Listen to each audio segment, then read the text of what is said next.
geedka barakeysan ee timirta waa geed ka baxa dhulka kuleelaha ah, gaar ahaan dhulka aanan ku samaysmayn ama aanan ka baxayn badi dalagyada kale ee la quuto.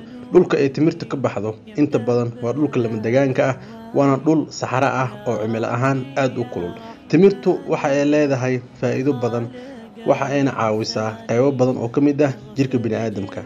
Haddaba faa'iidooyinka iyo mucjisooyinka ay koobsatay geedka timirta ma ahan mid muuqaal lagu soo koobi karo, laakiin waxaanu xusi doonaa ilaa 12 faa'iido oo aad muhiim ah oo leedahay timirta.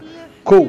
Timirtu waxa ku jirta maaddo lagu magacaabo pectin, taas oo dhinta la dagaalanta heerka kolestaroolka ama dufanka ee dhiigga, waxayna ka ilaalisaa xididdada dhiigga qaada qalafsanaanta maadaama ay ku jirto maadada lagu magacaabo pectin. Faa'iidada labaad. 2. Timirta waxa ku jirta maadada fluoride, taas oo ka hortagta in ilkaha suus galo, sababtoo ah waxa ku jirta maadadan fluoride-ka. Laakiin taas macnaheedu looma jeedo qofka haddii uu timir cuno oo kala habeenkii ama galabtii kadib waxaa loo baahan inuu cadeysto, maadaama bakteeriyada waxyaabahaas glucose-ka si macaankaasi ay ku dhex badanayso. Laakiin si indirect ah ama aan toos ahayn ay timirtu waxay ugu qaab qaadataa in ilkaha ay ka ilaaliso suuska, laakiin waa in afkaada macnaha nadaafadiisa ku dadaashaa. Faa'iidada saddexaad. Timirtu waxa ku jirta maadooyinka sodiumka, potassiumka iyo vitamin C, kuwaas oo jirka ka ilaaliya sunta. 4. Timirta waxay ka qayb qaadataa daaweynta dhiig la'aanta, sababtoo ah waxa ku jirta maadooyinka ironka, koborka iyo vitamin B2.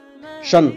Timirtu waxay daawo u tahay lafa xanuunka, waayo waxa ku jira maadooyinka calciumka iyo phosphorus-ka.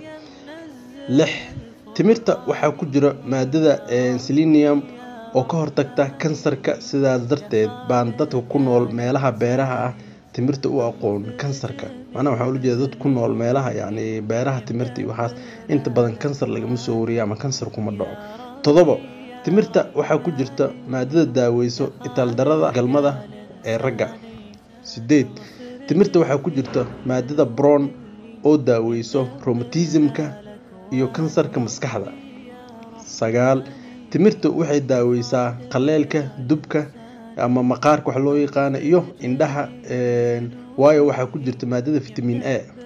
10. Timirtu waxay daaweysaa xanuunada ku dhaca mashiinka cuntada riiqa ama shiida, waayo waxa ku jirta maadada vitamin B1. 11. Timirtu waxay daaweysaa timaha daata ama daadashada timaha iyo daalka indhaha iyo qaleelka afka iyo infection-ka ku dhaca bishimaha, maadaama ay ku jirto maadada lagu magacaabo vitamin B2. 12.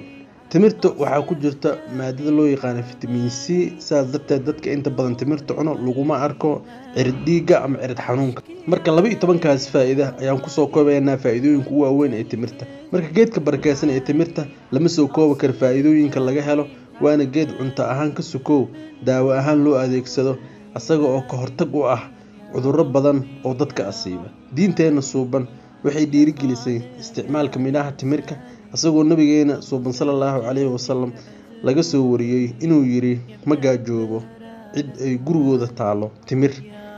Waxa uuna xadiiskani cadeynayaa oo marqaati ka yahay ahmiyadda ay leedahay timirta. insha Allah ta'ala cashirkan intaas ku soo koobaynaa. Assalaamu alaykum warahmatullahi wabarakatuh.